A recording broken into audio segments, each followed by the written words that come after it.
श्रुति वाक्य कहता है ध्यान मूलम गुरुर्मूल। ध्यान का मूल केवल और केवल सतगुरु का स्वरूप।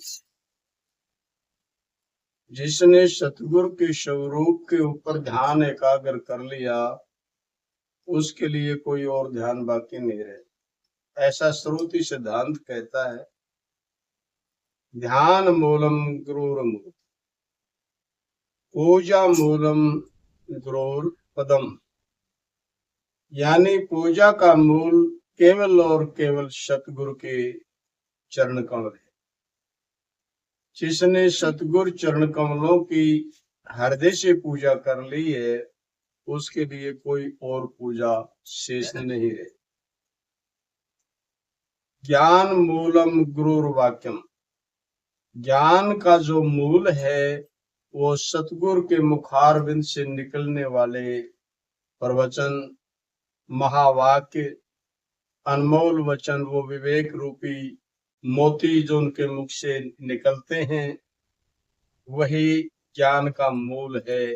ज्ञान उसी से प्रकट हो। और मोक्ष मूलम गुरुर कृपा। अब मोक्ष ये विचार का विषय बन जाता है कि मोक्ष का मूल क्या है।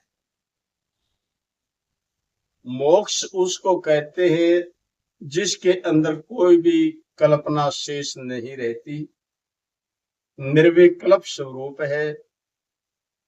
बल्कि निर्विकल्प भी एक कल्पना ही मैं कहूं तो अतिशयोक्ति नहीं होगी, जिसमें जन्म मरण, पुण्य पाप, कर्तृत्व भोगतत्व, कर्म, यानी इनको कहीं पर कोई ठिकाना नहीं।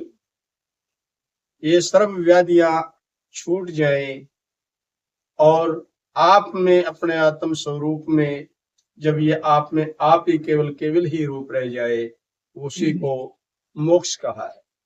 लेकिन श्रुति सिद्धांत अनुसार ये मोक्ष ना तो योग से है, ना तप से है, ना जप से है। ये तो केवल और केवल ब्रह्म आत्मक जो एकता है इसके बोध के बगैर किसी भी काल, किसी भी खंड के अंदर और मोक्ष श्रुति सिद्धांत नहीं कहता। तो यानी जहां पर जीव और ब्रह्म की एकता सिद्ध होती है यही एक मुख्य मोक्ष माना गया है। जीव ब्रह्म एक मुख्य मोक्ष और मोक्ष सब गुण समाधान इसी मोक्ष पर मुक्त कहावे। तो ठीक है। तो और ये सब ज्ञान के बगैर नहीं हो सकता। ज्ञान सतगुरु के मुखारबिंद से निकलने वाले वो महावाक के बगैर ज्ञान की ये ज्ञान यानी प्राप्त नहीं हो सकता। इसलिए श्रुति सिद्धांत कहता है कि ज्ञान मूलम गुरुर वाक्यम और मोक्ष मूलम केवल गुरु कृपा। गुरु कृपा के बगैर मोक्ष असंभव है। कितना ही कुछ किया जाए, कितना ही कर्म कांड किया जाए, बार बार पीछे बताया भी गया है आप लोगों को कि कर्म कांड केवल चित्त की वृत्ति के सुधार का साधन हो सकता है लेकिन मोक्ष का साधन नहीं हो सकता, आत्मस्थिति का साधन कदापि नहीं हो सकता। तो इसलिए हमारे वेदांत सिद्धांत जो पुरातन हमारे पवित्र ग्रंथ हैं वो भी गुरु को ही नमन करते।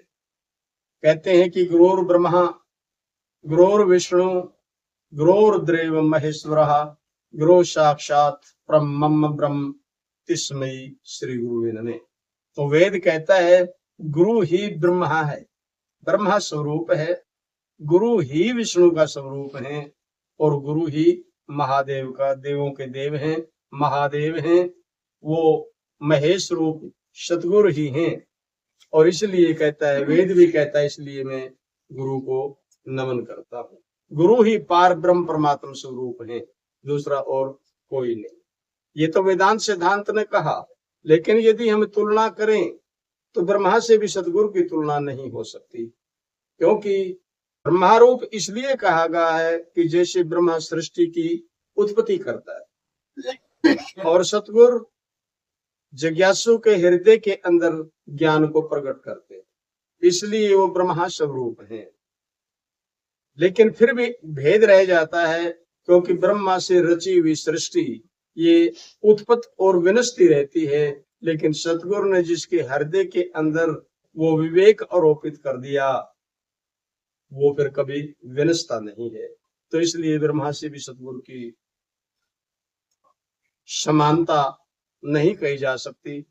गुरु विष्णु स्वरूप हैं, विष्णु सृष्टि के पालनहार हैं, विराट के देव हैं, सारी सृष्टि के वो पालनहार हैं। ठीक इसी प्रकार से सतगुरु भी जिज्ञासु की पालना करते हैं, उसके अवगुणों को निकालते हैं, उसकी कमियों को दूर करते हैं, उसके भ्रम संशयों की निवृत्ति करते हैं और जिज्ञासु की हर तरह से रक्षक होकर के उसकी पालना करते हैं, उसको पोषित करते हैं। फिर भी विष्णु से, इसलिए विष्णु रूप तो कहा, विष्णु रूप है, लेकिन फिर भी तुलना नहीं की जा सकती, क्योंकि विष्णु जिस सृष्टि की पालना करते हैं और वो पालना की उनके द्वारा पालित ये सृष्टि अंततः संहार होती रहती है। लेकिन सतगुरु ने जिसको पोषित कर दिया है वो कभी जन्म और मरण के चक्कर में दोबारा नहीं आता। इसलिए मेरे सतगुरु का दर्जा तो विष्णु से भी ऊपर है। सतगुरु विष्णु स्वरूप तो हैं, लेकिन फिर भी तुलना नहीं की जा सकती। रुद्र महेश गुरु महेश रूप हैं। जैसे महादेव या रुद्रदेव सृष्टि के संहार करता है, वो सृष्टि का संहार करते हैं, और सतगुरु जिज्ञासु के अवगुणों का संहार करते हैं, उनके पापों का संहार करते हैं, उनके कर्म बंधनों का संहार करते हैं। इसलिए सतगुरु महादेव रूप हैं, वो शिव रूप हैं, वो कल्याणकारी हैं, कल्याण करने वाले हैं, लेकिन फिर भी समानता नहीं हो सकती, क्योंकि उनके संहार की भी सृष्टि फिर पनप जाती है, फिर उत्पन्न हो जाती है ब्रह्मा के द्वारा। लेकिन सतगुरु ने जिन अवगुणों का संहार कर दिया, जिन पापों का संहार कर दिया, जिन बुरे कर्मों का संहार कर दिया, वो फिर दोबारा पनपते नहीं। इसलिए सतगुरु देव को मैं नमन करता हूँ। सतगुरु पार ब्रह्म स्वरूप हैं, ठीक है। गुरु परमेश्वर एक देव करे जे प्रतीत कोई। गुरु में और पार ब्रह्म परमात्मा के अंदर कुछ भी लेश मात्र भी अंतर नहीं है और ना कभी हुआ ना हो सकता।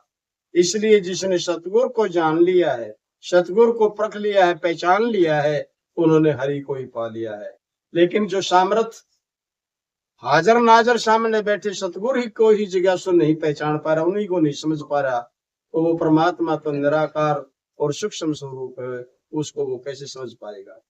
तो ये सब कुछ सतगुरु की कृपा के बगैर असंभव है। बादल होकर सतगुरु जब बरसते हैं, जिज्ञासु धरणी का स्वरूप है, धरती स्वरूप जिज्ञासु है और गुरु इंद्र रूप। जैसे धरती जब तपती है तो उसकी तपत को मिटाने के लिए इंद्र बारिश करते हैं, बरसात होती है। जब बरसात होती है उस सारे जल को पृथ्वी अपने में समो लेती है, अपने में लीन कर लेती है, और जब पृथ्वी अपने के अंदर लीन कर लेती है तो फिर वही पृथ्वी दुल्हन की तरह खिल उठती है, सज जाती है, नई नई वनस्पति का अंजाम होता है, हरियाली छा जाती है, फूल खिलते हैं, बहारें आती हैं, कोयले बोलते हैं, भांवरे गुंजार करते हैं, वही धरती दुल्हन की तरह सज जाती है। इसी प्रकार से जिज्ञासु का वैराग्य देख करके संत महापुरुष सतगुरु उसके विरहवान देख करके जिज्ञासु को उसके वैराग्य को देख करके उसके ऊपर बरसते हैं क्या, वो ज्ञान की बरसात करते हैं, विवेक की बरसात करते हैं। और जो विरहवान जिज्ञासु पृथ्वी रूप हो करके एक एक अनमोल बूंद को अपने हृदय के अंदर धारण करता है, अपने में समा लेता है, और फिर धरती की तरह वही भी उत्तम गुणों से, उत्तम स्वभाव से, उत्तम व्यवहार से, उत्तम विचार से धरती की तरह प्रफुल्लित होकर के महक उठता है। तो इसलिए प्रमाण दिया इंद्र केशम सतगुरु जानो, धरणी केशम चेला रे, जो कर इंद्र बरसे भूमि पर हो, फिर भूमि नीर का मेला रे। और गुरु वचनों की वर्खा और मैं जब फिर छुटे ज्ञान का रेला रे, और दास ब्रह्म गुरा गुरा बलिहारी, ये तो वेला ही मिला सुहेला। तो इस प्रकार के सतगुरु की अनंत महिमा है, अनंत महिमा है। वेद शास्त्र ग्रंथ उपनिषद सभी नतमस्तक है सतगुरुदेव के श्री चरण कमलों में। और इसलिए सतगुरु को बार बार बलिहारी जावा।